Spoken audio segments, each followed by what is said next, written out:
ही यात्रा आहे महाराष्ट्रातील सर्वात प्रसिद्ध यात्रेपैकी एक। महाराष्ट्रासह कर्नाटक, आंध्र प्रदेश राज्यातील लाखो वऱ्हाडी भाविक येथे हजेरी लावतात। पूर्ण सागवानी लाकडी रथातून मिरवणुकीची सुरुवात होते।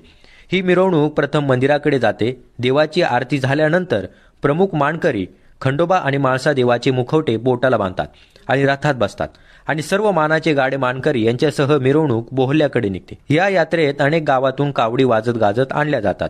नदीच्या काठावर जागरण, गोंधळ असे अनेक धार्मिक कार्यक्रम पार पडत असतात। देवविवाह सोहळ्यासाठी रथातून जाताना भंडारा आणि खोबऱ्याची उधळण करतात।